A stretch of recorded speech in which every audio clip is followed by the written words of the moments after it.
संस्कृतीची जी मानसिकता आहे ती कमी झाली पाहिजे। पुरोगामी महाराष्ट्राला आणखी एक बट्टा, फॅशनेबल कपडे घालणाऱ्या बहिणीची भावानं केली हत्या। लोअर वर्धा प्रकल्पाचे 11 दरवाजे उघडले, नदीकाठच्या गावांना सतर्कतेचा इशारा।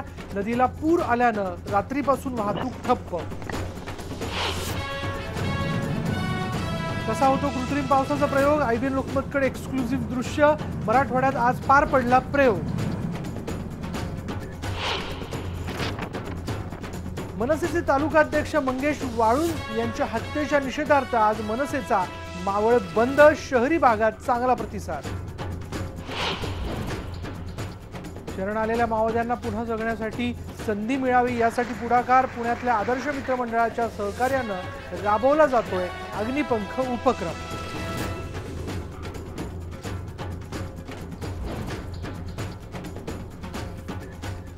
बुलेटिनमध्ये सुरुवात करूया एका धक्कादायक बातमीने। पालघर जिल्ह्यातल्या विक्रमगड तालुक्यातल्या साखरा गावामध्ये 4 भोंदू बाबांना पकडण्यात आलेले आहे। जवळपास 20 भोंदू बाबा यामध्ये पलायन करण्यात यशस्वी ठरलेले। त्यांच्याकडून एक पूर्ण मानवी सांगाडा तर 10 मानवी कवट्या ज्या आहेत त्या सापडलेल्या आहेत। तलवारी आणि जिवंत काडतूसही त्यांच्याकडनं हस्तगत करण्यात आली आहेत। मोठं रॅकेट यामधनं उघड होण्याची शक्यता आहे अशी माहिती आपल्याला मिळते। आताची ही महत्त्वाची पालघरमधली बातमी आपण बघतोय।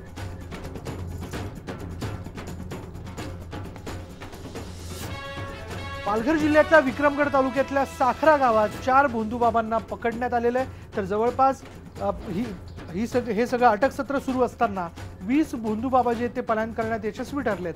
त्यांच्याकडनं एक पूर्ण मानवी सांगाडा तर 10 मानवी कवट्या सापडलेल्या आहेत। तलवारी आणि जिवंत काडतूसही त्यांच्याकडनं हस्तगत करण्यात आली आहेत। एक मोठं रॅकेट या पाठीमागे असण्याची शक्यता आहे। आता पोलीस याबद्दलचा तपास करतायत। शोध घेतला जातोय की यांच्याकडे एक पूर्ण मानवी सांगाडा आणि या 10 कवट्या कुठून आल्या, या तलवारी आणि काडतूस त्यांच्याकडे का आहेत, म्हणून नेमकं ते काय करत होते। या पाठीमागे कुठेतरी पैशांचा पाऊस किंवा इतर ज्या काही अंधश्रद्धेशी निगडीत कल्पना आहेत त्या पाठीमागे आहेत का, तशा काही गोष्टी आहेत का, याबद्दल देखील चौकशी केल्या जाऊ शकते असं एकूण लक्षात येतंय। याबद्दल बोलूयात आमचे डहाणूचे रिपोर्टर विजय राऊत आपल्या बरोबर आहे। विजय, आपण पाहतोय की 4 भोंदू बाबांना पकडण्यात आलंय, एक मानवी पूर्ण सांगाडा आणि एक 10 मानवी कवट्या त्यांच्याकडनं सापडल्यात, काही शस्त्र देखील त्यांच्याकडे आहेत। काय माहिती मिळते याबद्दल? विशाल, पालघर जिल्ह्यातील ह्या विक्रमगड तालुक्यामध्ये एक साखरी म्हणून गाव आहे। त्या गावामध्ये एका डोंगराळ भागामध्ये जवळपास 25 ते 30 भोंदू बाबा एक मोठा मांडव टाकून त्या ठिकाणी त्यांचे पैसे पाडायचे हे कृत्य चालू होतं। जवळपास 10 कवट्या आणि एक मानवी सांगडा सापडलेला त्या ठिकाणी। पोलिसांनी 6 भोंदू बाबाला सध्या ताब्यात घेतलेलं आहे। त्यामध्ये 2 महिलांचा समावेश आहे। जवळपास 15 ते 20 भोंदू बाबा पळून गेलेला असल्याचा देखील पोलिसांचा संशय आहे। पोलीस त्यांचा सध्या शोध घेत आहेत आणि त्याच मंडपामध्ये अक्षरशः तलवारी, जिवंत काडतुसे, 1000चा, 500चा आणि 100चा डुप्लिकेट नोटा, त्याचप्रमाणे ज्या नोटा छापण्यासाठी जो कागद लागतो ते कागदाचे अक्षरशः मोठे मोठे गट्टे सापडलेले आहेत। यांचं असे कृत्य बऱ्याच दिवसापासून चालू होतं। गावामध्ये एका जणाचा मृत्यू झाल्यानंतर तो मृत्यू गाडण्यासाठी मृतदेह गाडण्यासाठी गावातले अंत्यविधी करण्यासाठी गावातले लोक ज्यावेळेस त्या ठिकाणी गेले त्यावेळेस त्या अंत्यविधी करण्याच्या ठिकाणच्या जागेवरती काही ठिकाणी छाडछाड करण्यात आली होती, ती जागा उकरण्यात आली होती। त्याच्यामुळे गावातल्या लोकांना संशय आला आणि त्या संशयानुसार गावातल्या लोकांनी त्या ठिकाणी वास ठेवला आणि त्यानंतर असं कळलं की एका डोंगरामध्ये, आपल्या गावाच्या डोंगरामध्ये काहीतरी आगुरी कृत्य हे भोंदू बाबा आलेले आहेत। त्या ठिकाणी ग्रामस्थांच्या ह्याच्यामुळेच ग्रामस्थांच्या सतर्कतेमुळेच पोलिसांना पण त्या 6 आरोपींना सध्या पकडण्यात यश आलेलं आहे। मात्र इतर भोंदू बाबा जे आहेत सध्या पळून गेलेले आहेत। विशाल, जे फोटो आपण बघतोय विजय, त्याच्यावरनं तर कळतंय की ते पूर्ण तयारीनिशी इथे आलेले होते। पैशांचा पाऊस वगैरे ही सगळी भानगड त्यांना इथे करायची होती। अर्थात ती एक अंधश्रद्धेशी विजय आपण बोलूच, पण याबद्दल बोलण्याकरता आपल्याबरोबर गृहराज्यमंत्री राम शिंदे देखील आहेत। राम शिंदेजी, या घटनेबद्दलची माहिती आपल्यापर्यंत पोहोचलीच असेल, काय म्हणाल आपण याबद्दल? या घटनेच्या संदर्भामध्ये विक्रमगड पासून साधारणतः 13 किलोमीटर साखरा गाव आहे आणि तिथे जंगलात तुकाराम डंबाळी या नावाचा इसम राहत होता आणि तिथे शेजारी साधारणतः प्रथम माहिती अशी आहे इथं तो पुरलेली प्रेत उघडायचा आणि तो सापळे काढायचा, त्याच्यातून तो पैशाचा पाऊस पाडायचा, लोकांना फसवायचा, असा हा बंधूबाबा काम करत होता आणि सातत्याने त्याच्या तक्रारी येत होत्या. आणि म्हणून साठी हा ज्यावेळेस आता निष्पन्न झालं, त्यांना आता ताब्यातही घेतलेलं आहे आणि नांदवाडकर म्हणून आमचे PI तिथे काम करत आहेत. परंतु या गुन्ह्याची व्याप्ती पाहता त्या कवठ्या सापडल्यात, नेमक्या प्रेताच्या आहेत का आणखी काही बंधूबाबांनी तिथं वेगळाच काम केलेलं आहे, त्याची सखोल चौकशी करणं, तपास करणं गरजेचं आहे. त्या दृष्टिकोनातून SP आता शारदा राऊत यांना पण मी तातडीने सूचना दिलेल्या आहेत, त्यांनाही सांगितलंय, त्याही नजर ठेवून आहेत. आणि वरिष्ठ दर्जाचा एखादा अधिकारी नेमून त्याची सखोल चौकशी करण्याची आवश्यकता आहे. निश्चित स्वरूपामध्ये याच्या पाठीमागे काय हेतू होता, कशासाठी केलेला आहे, या दृष्टिकोनातून चौकशी करण्याची आवश्यकता आहे. काही लोक ताब्यात आलेत, काही पळून गेले अशी पण माहिती येते. परंतु या सर्व ह्या निर्घुण प्रकाराची सखोल चौकशी करण्याच्या दृष्टिकोनातून त्या गुन्ह्याची व्याप्ती पाहता वरिष्ठ अधिकारी दर्जाचा नेमणं सुद्धा आवश्यक आहे. सध्या PI तिथं चौकशी करतायत, काही लोक ताब्यात घेतलेत, काही पळून गेलेत, म्हणून शारदा राऊत या SP-ना मी सूचना दिलेल्या आहेत. पण आता प्राथमिक माहिती जी आपण घेतली शिंदे साहेब, काय अंदाज या ठिकाणी व्यक्त केला जातोय, काय माहिती मिळते याबद्दल? नाही, या 1000 आणि 500च्या नोटा आहेत, ते एकाच बाजूने प्रिंट केलेल्या आहेत आणि त्या दृष्टिकोनातून लाख रुपये दिले तर 2 लाख रुपये मिळून देतो असा पैशाचा पाऊस पाडणं, लोकांना भोंदूगिरी करणं, गुजरात आणि त्या बाजूकडून लोक येणं, अशा दृष्टिकोनातून तो काम करत होता अशी प्राथमिक माहिती आलेली आहे. परंतु त्याच्या खोलवर तपास आणि चौकशी करण्याची आवश्यकता आहे, त्या दृष्टिकोनातून पोलीस यंत्रणा काम करते आहे. शिंदे साहेब, 20 बंधूबाबा यामध्ये पळून जाण्यात यशस्वी ठरलेले आहेत, त्यांचा देखील शोध घेतला जातोय? हो, त्यांचा देखील शोध घेण्यात येत. प्रत्येक गोष्ट जे जे याच्यामध्ये समाविष्ट आहे त्यांचा सर्वांचा याच्यामध्ये चौकशी केली जाईल, त्यांना तपासात घेतलं जाईल आणि शेवटच्या टोकापर्यंत या गुन्ह्याचा तपास करण्याच्या दृष्टिकोनातून पोलीस काम करतील. आपल्याला काय वाटतं, या पाठीमागे एक फार मोठं रॅकेट असावं? आता मला काय वाटतं, याच्यापेक्षा हा गुन्हा का घडतोय, कशासाठी घडतोय, पोलीस यंत्रणेच्या मार्फत याची चौकशी करणं अपेक्षित आहे आणि ती केली जाईल. अगदी. पण अंधश्रद्धेशी निगडीत कायदा देखील या ठिकाणी आहे, त्याचं देखील जर पूर्ण चौकशीमध्ये जे दोषी आढळत आहे त्याची सशक्त अशी अंमलबजावणी केली जाईल या सगळ्या याच्यात? अंधश्रद्धेच्या कायद्यानुसार याची चौकशी केली जाईल, त्याचा पण याच्यामध्ये लावला जाईल. जी, धन्यवाद आमच्याशी बोलल्याबद्दल. आपल्याबरोबर गृहराज्यमंत्री राम शिंदे होते, त्यांनी माहिती दिलेली आपल्याला की एक मोठं रॅकेट यामध्ये उघड रॅकेट असण्याची शक्यता आणि त्या दृष्टीने सगळा तपास देखील केला जातोय. आपण पाहतोय की पालघर जिल्ह्यातल्या विक्रमगड तालुक्यातल्या साखरा गावामध्ये 4 बंधूबाबांना पकडण्यात आलंय. जवळपास यामध्ये म्हणजे हे सगळं अटक सत्र सुरू असताना, ही कारवाई सुरू असताना 20 बंधूबाबा जे आहेत ते पळून जाण्यात यशस्वी ठरलेत. त्यांच्याकडनं एक पूर्ण मानवी सांगाडा तर 10 मानवी कवट्या त्या ठिकाणी सापडलेल्या आहेत. तलवारी, जिवंत काडतुसं देखील त्यांच्याकडनं सापडलेली आहेत आणि त्याचबरोबर एकाच बाजूने प्रिंट केलेल्या 1000, 500 आणि 100च्या नोटा ज्या आहेत त्याचे बंडल त्यांच्याकडे सापडलेले आहेत. पैशांचा पाऊस पाडण्याच्या या सगळ्या प्रकारातनं हे सगळं घडलं असावं आणि त्याचा ज्यावेळेस सगळ्या गावातल्या लोकांना सुगावा लागला, माहिती मिळाली, तर त्यानंतर आपण ही कारवाई झाल्याचं बघतोय. धक्कादायक हा सगळा प्रकार तिथे घडत होता. यानंतर जाणून घेऊयात आणखीन एक आजच्या दिवसातली महत्त्वाची बातमी अशी आहे की महाराष्ट्राच्या पुरोगामीपणाला धक्का देणारी आणखी एक घटना जी आहे ती कोल्हापुरात घडली आहे. आपली बहीण व्हॉट्सॲप आणि फेसबुकवर मुलांशी गप्पा मारते म्हणून एका भावानं तिचा खून केलाय. यामध्ये भावाचं वय आहे 19 वर्ष आणि बहिणीचं 17 वर्ष. पोलिसांच्या ताब्यात असलेला हा मुलगा आहे ओंकार लाड. जितका साधा सरळ दिसतो तितकंच भयानक कृत्य त्यानं केलंय. धाकटी बहीण ऐश्वर्या फॅशनेबल राहते, नवीन फॅशनचे कपडे वापरते, सोशल नेटवर्किंग साईट्सवर मुलांशी गप्पा मारते. याचा राग येऊन ओंकारनं तिच्या डोक्यात लोखंडी पाईप मारला, त्यातच तिचा मृत्यू झाला. ओंकार विरोधात लक्ष्मीपुरी पोलीस ठाण्यात खुनाचा गुन्हा दाखल करण्यात आलाय.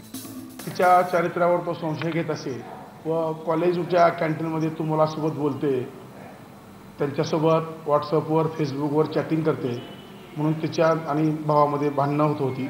मित्रासोबत का फिरतेस असं म्हणून तिच्या चरित्रावर संशय घेऊन त्यानं लाकडी बांबूच्या पट्टीने तसेच लोखंडी स्टीलच्या पट्टीने पडद्याला लावणाऱ्या आपल्या बहिणीला इतकी जबरदस्त मारहाण केली की त्या मारहाणीचा मृत्यू झाला. ओंकार मनोरुग्ण असल्याचं त्याच्या पालकांचं म्हणणं आहे. त्याच्यावर गेल्या 2 वर्षांपासून मानसोपचार तज्ज्ञांकडून उपचार सुरू आहेत असा दावा त्यांनी केलाय.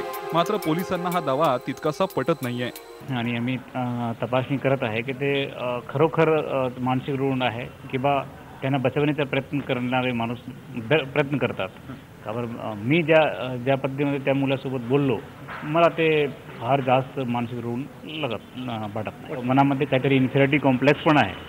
का बरं ते मुलांच्या 42% मार्क्स आले 10th आणि त्यांची बहिणीची 84% मार्क्स आले आणि त्यामुळे त्यांना वाटत आहे ते घराचे माणूस बोलतात की तुम्ही कमजोर आहे, ते चांगली आहे. त्यामुळे त्यांच्याकडे ते काहीतरी ईर्षा आणि इन्फिरिटी कॉम्प्लेक्स पण आहे. या धक्कादायक प्रकारामुळे कोल्हापुरात खळबळ उडाली आहे. विशेषतः सर्वसामान्य तरुणींमध्ये याची तीव्र प्रतिक्रिया उमटली आहे. ज्याप्रमाणे आपल्या भारताचा विकास होतोय त्याप्रमाणे म्हणजे आपली मेंटॅलिटी बदलली पाहिजे. एक कोल्हापूर जिथे आपण स्मार्ट सिटीमध्ये जायला जातोय, धावतोय, तिथेच एक भाऊ आपल्या बहिणीचा तंग कपडे घातले म्हणून खून करतोय, ही खूपच लाजिरवाणी गोष्ट आहे असं मला वाटतं. पूर्ण समाजाची पुरुषप्रधान संस्कृतीची जी मानसिकता आहे ती कमी झाली पाहिजे आणि स्त्रियांना स्वातंत्र्य बाकीच्या क्षेत्रात मिळालंय तर ते कपडे घालण्यात पण मिळालंच पाहिजे ना, प्रत्येक गोष्टीत मिळालं पाहिजे. पुरोगामी कोल्हापूर असं आहे असं म्हणतो. स्मार्ट सिटीजबद्दल त्याचं चाललेलं आहे काम आणि सर्वसामान्यांमध्ये किंवा सर्वसामान्य घरांमध्ये अशा घटना घडतात, खरंच लाजिरवाणी गोष्ट आहे. जिथे महिलांना असुरक्षितता वाटते बाहेरच्या जगापासून, तिथे सगळ्यात त्यांची फॅमिली जे आहे हे त्यांचं बॅकअप आहे आणि फॅमिलीतून जर अशा गोष्टी घडायला लागल्या तर अशा घटनांना समाजामध्ये कधीच कोण प्रतिबंध करणार नाही. मुलींचं राहणीमान नक्की कसं असावं असं ठरवण्याचा अधिकार आपल्याला आहे असं मानणारा एक वर्ग आपल्या समाजात आहे. ऐश्वर्या ही सुद्धा त्याच मानसिकतेचा बळी ठरली आहे. कॅमेरामन प्रमोद सोंदाडेसह संदीप राजगोळकर, IBN लोकमत, कोल्हापूर. यानंतर बातमी आहे मराठवाड्यातनं. कोरड्या मराठवाड्यात कृत्रिम पाऊस पाडण्यासाठी प्रयत्न सुरू झालेले आहेत आणि या प्रक्रियेचा भाग म्हणून पाऊस पाडण्याची यंत्रणा असलेल्या विमानाने औरंगाबाद विमानतळावरून आज दुपारी उड्डाण केलं होतं. हे विमान बीड आणि उस्मानाबाद या जिल्ह्यांवर असलेल्या ढगांची त्यांनी चाचणी केली.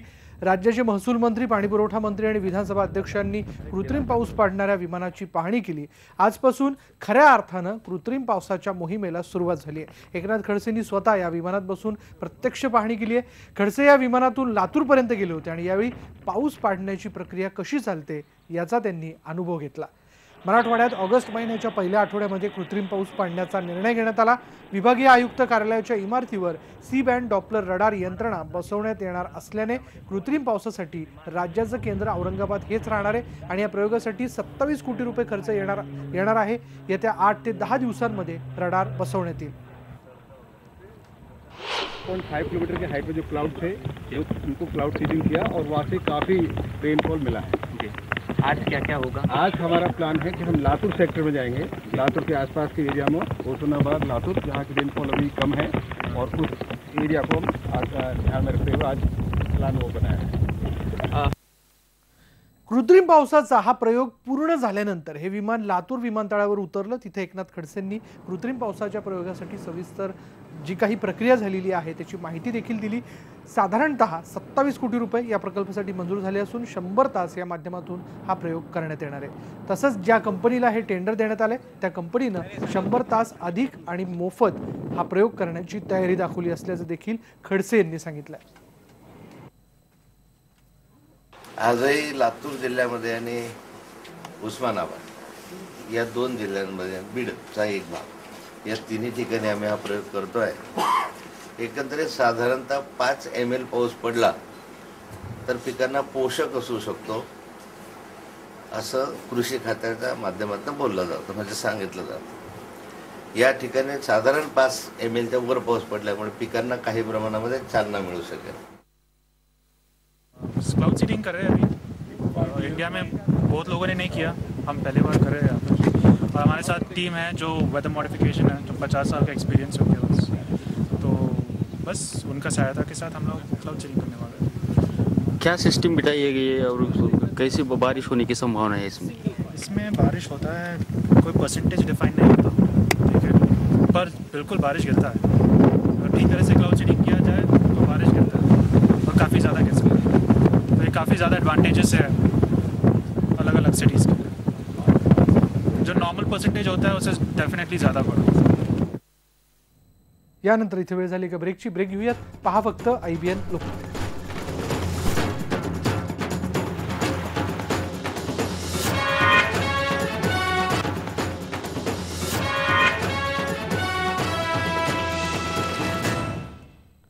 ब्रेकनंतर बातम्या आहेत पावसाबद्दलच्या. गेल्या 1 महिन्यापासून रुसून बसलेल्या वरुण राजाने वर्ध्यामध्ये अखेर संततधार हजेरी लावली. जिल्ह्याच्या सर्वच भागात जोरदार पाऊस असून काल दुपारपासून पडणाऱ्या या पावसाने शेतकरी सुखावलेला आहे. जिल्ह्यात पडणाऱ्या जोरदार पावसामुळे लोअर वर्धा धरणाच्या पाणी पातळीत मोठी वाढ झाली आहे. धरणाचे 11 दरवाजे उघडण्यात आलेले आहेत, तर नदी काठावरील गावांना सतर्कतेचा इशारा देण्यात आला आहे. त्याचबरोबर जोरदार सुरू असलेल्या पावसामुळे आर्वी तळेगाव जिल्हा मार्ग जो आहे तो बंद आहे. नदीला आलेल्या पुरामुळे वाहतूक रात्रीपासून ठप्प झाली आहे. अमरावती जिल्ह्यातही सोमवारी रात्रीपासून पावसानं जोरदार पुनरागमन केलंय. मुसळधार पावसामुळे जिल्ह्यातल्या धरणांच्या पाणी पातळीत वाढ होते. मोर्शी इथल्या अप्पर वर्धा धरणाच्या पाणी पातळीत मोठी वाढ झाली आणि त्यामुळे धरणाचे 13ही दरवाजे 1.6 मीटरने उघडण्यात आले आणि त्यामुळे 5000 क्युसेक्स पाण्याचा नदी पात्रात विसर्ग होतोय. नदीकाठच्या गावांना यामुळे आता सतर्कतेचा इशारा देण्यात आला. तापी आणि पूर्णाच्या पाणलोट क्षेत्रामध्ये समाधानकारक पाऊस झाल्यानं हतनूर धरणाच्या पातळीमध्ये वाढ झाली आहे. दरम्यान हतनूर धरणाचे 36 दरवाजे 1 मीटरने उघडण्यात आलेत आणि त्यामुळे नदीपात्रात प्रति सेकंद 1980 क्युसेक्स पाण्याचा विसर्ग होतोय. सोमवारी रात्री मध्य प्रदेशातील तापी उगमस्थान परिसर आणि विदर्भातील पूर्णा नदीच्या खोऱ्यात समाधानकारक पाऊस झाला आणि त्यामुळे हतनूर धरणाची पाणी पातळी वाढली आहे. तसंच 36 दरवाजे उघडल्यानं तापी नदीला पूर आला असून नदीकाठच्या गावांना प्रशासनानं सतर्कतेचा इशारा दिला.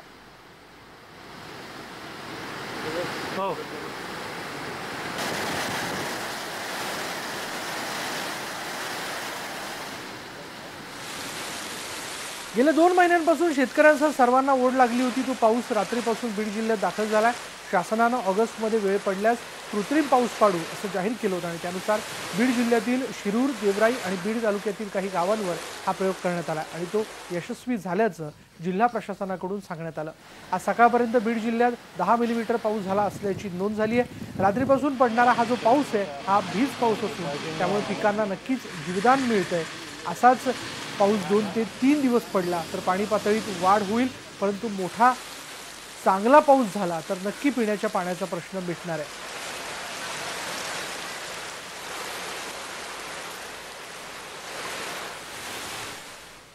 यानंतर बघूयात FRP न दिल्यानं सोमेश्वर कारखान्याच्या साखर विक्रीला हायकोर्टानं लगाम लावलाय. FRP नुसार दर न दिल्यानं हायकोर्टानं हा आदेश दिलाय. न्यायालयाची मनाई असताना देखील, तसा आदेश असताना देखील कारखान्यानं 4.5 लाख पोती विकली होती.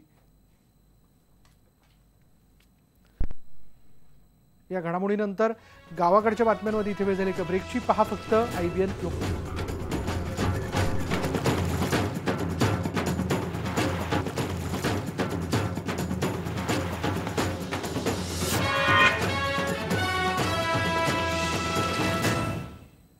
ब्रेकनंतर बातमी गडचिरोलीमधनं. गडचिरोली जिल्ह्यात हिंसक कारवाया सोडून आत्मसमर्पण करणारे माओवादी आणि पोलीस चकमकीत ठार झालेले जे माओवादी आहेत त्यांच्या कुटुंबियांना मुख्य प्रवाहात आणण्यासाठी गडचिरोली पोलिसांनी अग्निपंख नावाने एक उपक्रम सुरू केला. त्या उपक्रमात पुण्याच्या आदर्श मित्र मंडळाने महत्त्वाची भूमिका बजावली आहे आणि आर्थिक मदत देखील या कुटुंबांना देऊ केली आहे.